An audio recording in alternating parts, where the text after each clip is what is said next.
Welcome to this deep dive, where we take your questions and your sources and really unpack them to find the most interesting insights. Mm. Today, you've asked us to dive into something that started with a specific mystery, a supposed 1978 cold case, the vanishing of Amelia Clarke. Right. You sent over a stack of articles, notes, research kind of exploring this.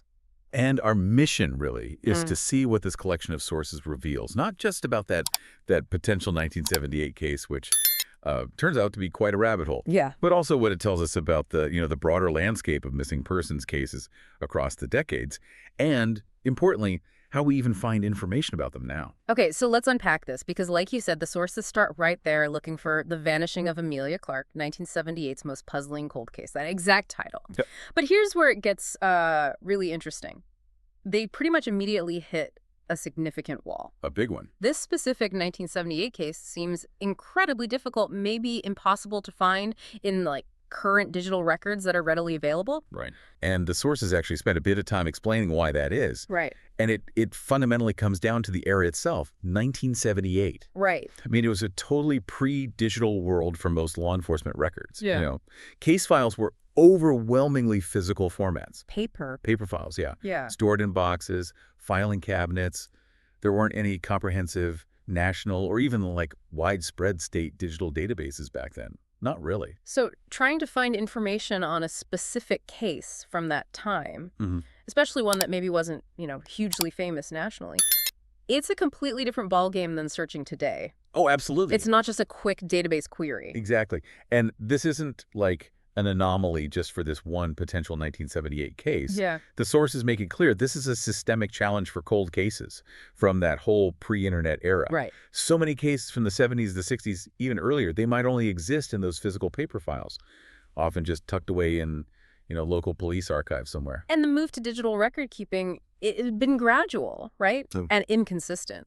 Totally inconsistent, patchy. Varied hugely by jurisdiction, by department, over decades, which means countless cases are effectively, obscured from easy digital access, hidden in plain sight, almost. So the takeaway from your sources on that 1978 angle is that finding anything concrete about a vanishing of Amelia Clarke from that year, Yeah. it probably means actually contacting specific law enforcement agencies from that time, from that place, and potentially, getting permission to physically sift through archives. Which is a monumental task, obviously. It paints a really clear picture of this sort of digital divide when it comes to historical records. What? And this is important. While that specific 1978 thread is, let's say, digitally elusive. Yeah, elusive is a good word. The sources you provided, they don't just stop there, they pivot. And they take us on this really fascinating journey through other cases, other situations involving people named Amelia Clarke or Clarke. Right, across almost a century. It's like that initial search, even though it hit a wall, opened up these other doors. Right. Yeah. And each one reveals something different about missing persons investigations, or even just how information works or doesn't work. So what did they find? Okay, so they start with something much more contemporary, much more accessible, actually. A case from Snellville, Georgia, just recently, in April 2024. Okay. And this involved an individual named Amelia Clarke. And the details here are pretty specific, right? A 65-year-old woman, last seen sleeping in a U-Haul truck.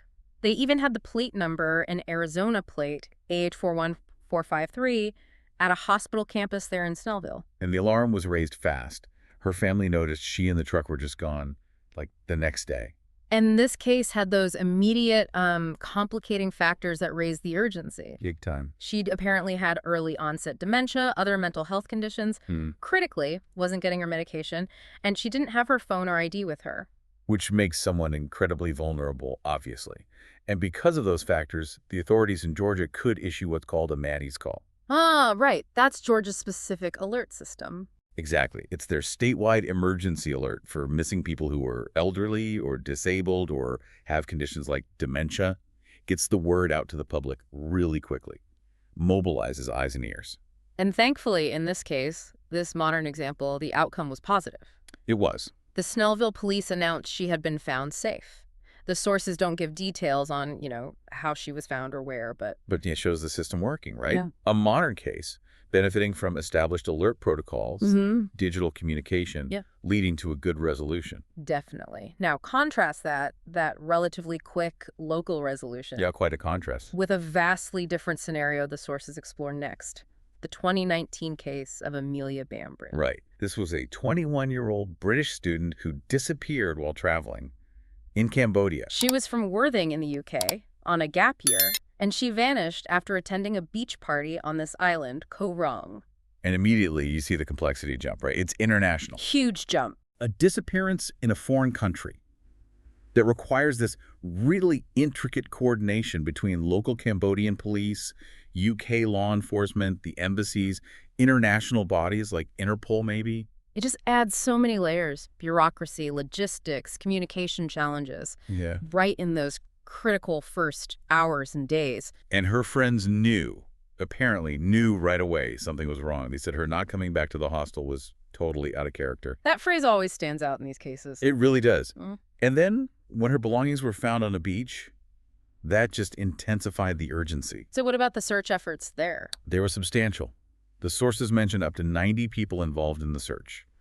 And they were using more advanced techniques available by 2019, like divers, drones scanning the coastline, the waters. And the family involvement. It's Yeah. just heartbreakingly dedicated. Yeah, the human element is so powerful here. Her dad and brother flew straight to Cambodia to join the search on the ground. Her mom was making arrangements to travel too, and her sisters back in the UK were rallying support, coordinating fundraising, trying to keep the awareness campaign going full blast. It really underscores the immense personal effort, the toll these situations take, especially when they cross borders. Absolutely. And then, almost as a palate cleanser, or maybe to make a different point entirely, the sources introduce another Amelia Clarke. Right.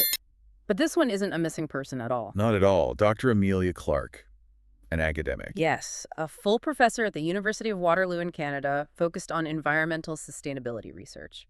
And her career goes way back to, 1989. Yeah, she's got this significant background, was president of Sierra Club Canada for a few years, directed a master's program at Waterloo focused on environment and business. And her work sounds really important, implementing UN Sustainable Development Goals, leading big research partnerships on, municipal net zero initiatives, really vital stuff. And the reason the sources likely included her is actually pretty insightful, I think. What's the thinking there? Well, it highlights a key challenge in information retrieval today, right? You search for a name, especially one that's not super uncommon. Like Clarke or Clark. Exactly. You're going to get results for potentially many different people with completely different stories, different contexts.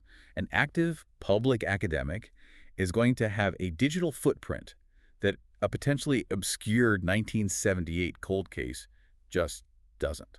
That's a really good point. It adds this layer of noise or complexity when you're trying to zero in on specific historical information versus, easily accessible public profiles. Exactly. A name is just a starting point, Yeah. Not a unique identifier in the real messy world of information. Okay, so pulling back even further in time now, the sources use the case of Marvin Clarke from 1926. Yeah, to give some deep historical context for missing persons investigations. And this case is significant, right? Because it's considered the oldest active missing person case in the U.S. That's the grim distinction it holds, yes.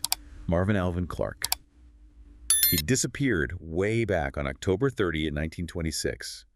He was apparently traveling from his home just outside Portland, Oregon, to meet his daughter downtown, and just vanished. And thinking about investigations in 1926, wow, it really throws the limitations of that era into sharp relief. Totally. Investigations relied so heavily on just witness testimony. Eyewitness accounts. Yeah. Reports of him maybe being seen at a bus terminal, a postcard supposedly sent from Bellingham, Washington a few days later, other possible sightings up there. Yeah. Very hard to verify definitively. And physical evidence, processing, tracing, connecting it, much, much harder than today. Forensics was rudimentary compared to now. Absolutely. But the persistence of this case is kind of remarkable. It stayed active for decades. Yeah, wasn't there a development later on in the 80s? There was. In 1986, investigators actually found human remains in a wooded area, sort of between Portland and Tigard, where he lived. But sadly, any connection to Marvin Clarke's disappearance remained inconclusive. So it really shows the incredibly long-term nature some of these cases take on, and just the fundamental investigative hurdles they face before modern forensics, modern communication, DNA, all of it. Okay. So putting all these different threads together, what does it all mean? We started looking for this specific kind of shadowy 1978 mystery. Yep. And the sources showed that while that particular digital trail was cold, mostly because of those historical documentation challenges, Right. but they took us down this different path, maybe a more revealing one in the end. I think so, yeah. Because these cases, taken together, they illustrate this dramatic evolution of missing persons investigations over almost a century. From relying on witness accounts and basic physical evidence in 1926 with Marvin Clarke. Right through to the complex international coordination and, advanced tech like drones and divers used in Amelia Bambridge's 2019 search. All the way to the rapid digitally supported response using specific tools like Maddie's call in that 24 Snellville case. It's a huge span of change.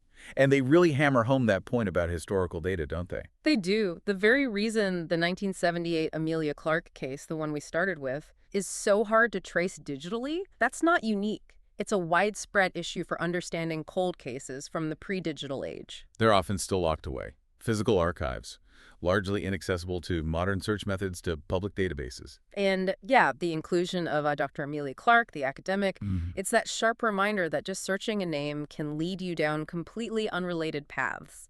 Information retrieval isn't always straightforward or narrow, especially with common names or historical figures. You got it. So why should you, our listener, care about this deep dive? Well, because it gives you a shortcut, really, to being well-informed on these hidden complexities of information access, especially how historical data often lags behind in our supposedly all-knowing digital age. And it highlights the incredible dedication, the human effort involved in the search for missing people.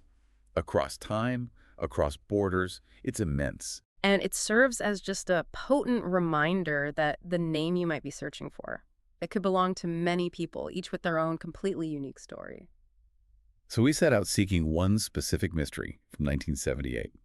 And while, that digital trail was faint, the sources you share give us this sweeping look, a really valuable look at the enduring challenges, but also the transformative evolution of missing persons cases and the information around them across a whole century. Yeah, from Maddie's calls and drone searches all the way back to dusty paper files and the real limitations of historical evidence, we've seen quite the journey of how we search for individuals.